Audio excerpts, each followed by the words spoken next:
Selam. Selam. Görünmeyen dünya, öteki taraf. Yine sınırın ötesindeyiz. Aslında her an sınırın ötesindeyiz. Zor bir konu seçtim kendime. Ölüm. Aslında ölüm bir bitiş değil, bir yok oluş değil. Üzerimizdeki ağır bir elbiseyi çıkarıp asıl vatanına dönmektir ölüm. Ve bugün tam da bundan bahsedeceğim. Yine yaşanmış bir hikayeyi anlatacağım size.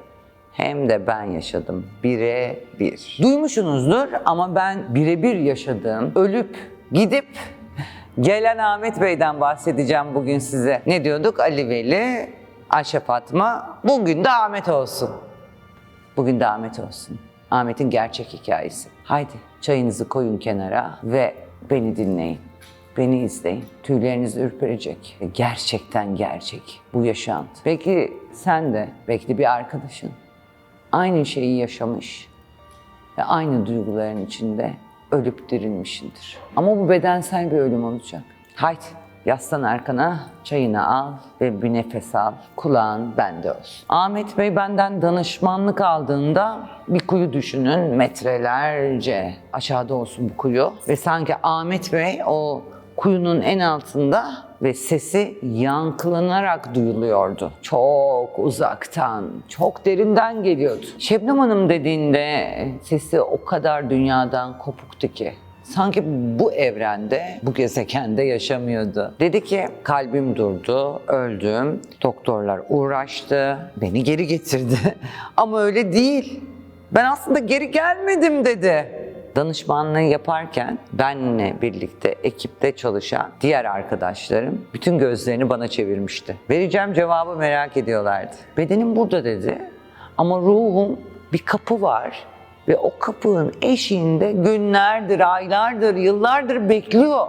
Ben neredeyim, nerede kaldım? Beni ya o tarafa götürün ya bu tarafa geri getirin dedi. Bir göl düşünün, suda hareket olur değil mi? Şimdi tam bunu dediğinde o gölün üzerindeki suyun tamamen yüzeyi dinginleşti. Biri ölümü istediğinde kızarız ya, orada değişik bir dinginlik hali olmuştu. Ve zaman ve mekan tüm sınırlarını alt üst etmişti. Benim yapacağım tek bir şey vardı. Ahmet Bey'in kalp krizini geçirdiği o ana bağlanmak. Ve orada ne yaşandığını görmem gerekiyordu. Alan olmam gerekiyordu, hissetmem ve ona aktarmam lazımdı. Benden istediği buydu ve istediği de çok doğru bir şeydi. Ruhu o an süzülmüştü. Bedenden çıkmıştı ruhu, görebiliyordum, hissedebiliyordum. Bu ana gitmeden önce iç ekranım her zaman renklerle cevap verir. Tamamen her şey grileşmişti. Çok enteresan, bu gri kasvetli bir gri değildi. Uçsuz, bucaksız her şeyin başladığı o saf bilincin haliydi. Biz o ilk nur halimiz var ya, ondan kopup siyah gelirken gri olmadığımızı mı düşünüyorsunuz? Onun ruhuna sevgiyle seslenerek, Ahmet Bey, siz o meşhur herkesin bahsettiği ışıklı tünelden geçmediniz dedim. Siz kendinizi devasa, sütunları olmayan, tavanı, gökyüzü gibi bir sonsuz gri bir tapınakta buldunuz kendinizi. Orada ne bir ses vardı, ne bir renk vardı. Sadece saf bir bilme hali vardı. Ve siz o an yüzünü tam göremediğiniz ama elini sevgiyle dokunduğunu hissettiğiniz yaşlı bir adamla birlikteydiniz. Ve o adam size henüz vaktin gelmedi. Heybendeki o son emaneti henüz teslim etmedin dedi. Tabii ki şaşırmıştı. Aramızda sessizlik oldu. O anı hatırlıyorum şu anda. Siz şaşırıyorsunuz böyle şeyleri ama ben belki ilk yaşadığımda ya da ikinci yaşadığımda ben de şaşırdım ama o kadar çok sayısını bilmediğim şekilde yıllardır bu tarz şeyleri yaşıyorum ki ben şaşırmaya dahi şaşıramıyorum. Ve o anda da Ahmet Bey tabii ki nefesini tuttu, şaşkınlık içindeydi. Şoka girmişti. Ahmet Bey bir değişik sesi inceldi ve galiba ağlıyordu. Evet ağlıyordu. Şebnem Hanım dedi, siz orada mısınız?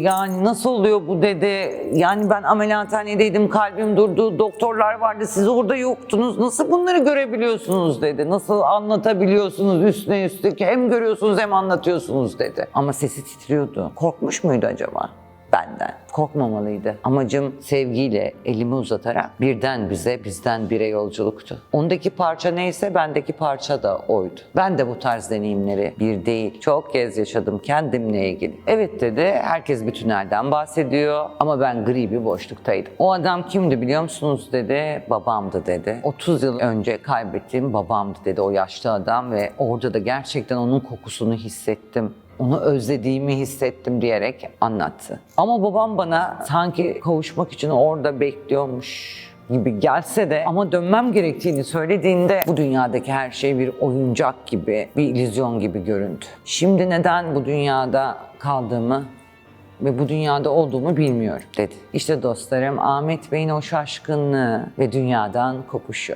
Gerçekle tanışmanın verdiği o muazzam sarsıntıdır. Deprem sarsıntısı. Ona dedim ki Ahmet Bey, görünmeyen taraf aslında bizim gerçeğimizdir. Ve biz bu dünyada birer mülteciyiz. Asıl vatan o gri tapınağın arkasındaki saf beyaz ışık. Ama biz bu gerçeğe asla ve asla uyanmak istemiyoruz. Çünkü neden biliyor musunuz? Kendi ölümsüzlüğümüzü kabul etmekten korkuyoruz. Çünkü uyanmak, bu dünyadaki her acının, her sıkıntının, her korkunun ve kaygının, hatta her kaybın aslında birer deneyim olduğunu anlamak olacaktır. Gözlerimi kapadım ve Ahmet Bey'in o tapınaktaki haline bir daha baktım. Orası ruhun dünyadaki ağır elbiselerinin, yani dertlerinin, isimlerinin, ünvanlarının bir kenara bırakıp beklediği o kutsal bekleme odasıydı. Orada ne zaman vardı ne mekan vardı. Sadece bir tam olma hali vardı. Gride tam olmak mı diyorsunuz değil mi? Evet.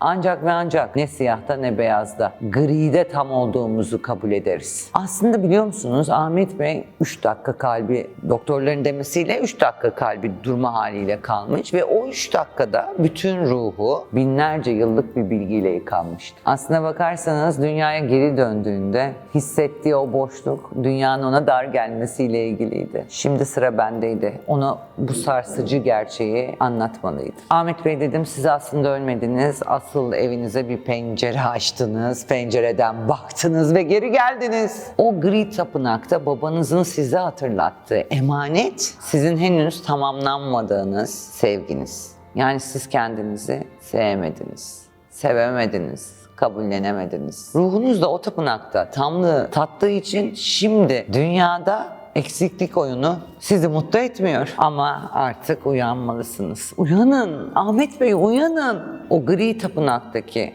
o huzur aslında kalbinizde şu anda yer alıyor. Zaten var. Biz sadece sizle birlikte o kalbinizde atan sevgiyi ortaya çıkaracağız. Tabii ki danışmanlığın sonrasında uyguladığım teknikler oldu. Sevgili dostlarım, ölüm bir son değildir. Aslında sadece bir boyut değiştirme ve uyanış provasıdır. Bizler aslında her an o gri tapınağın eşiğinde devamlı yürüyoruz. Ama zihnimiz buna yaşam kavgası deyip geçiyor. Kendi tanrısal sonsuzluğumuza uyanmaktan öylesiye korkuyoruz. Çünkü uyandığımızda asla kimsenin ölmediğini, sadece rollerin değiştiğini göreceğiz. Biz o gün Ahmet Bey'le yaşadığı bir travmayı şifalandırmanın ötesinde o gri tapınaktan sızan o sonsuz huzuru onun bugünkü bedeninle eşleştirdik. Görünmeyen dünya, öteki taraf, sınırın ötesinde. Bahsediyoruz, anlatmaya çalışıyoruz sizlere. Görünmeyen dünya, uyanmanızı bekleyen asıl evinizdir. Ve artık gerçeğe uyanmak zorundasınız. Evet, beni de derinden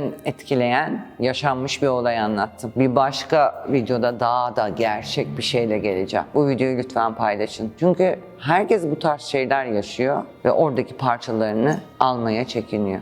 Yüce Allah, Yüce Rabbim, Yüce Yaratıcı, Yüce Tanrım, Yaradanım daha ne yapsın? Daha nerelerde, neleri gösterecek ve biz daha ne kadar kendimizi bekleteceğiz? Görünmeyen dünya, öteki taraf tabii ki devam edecek.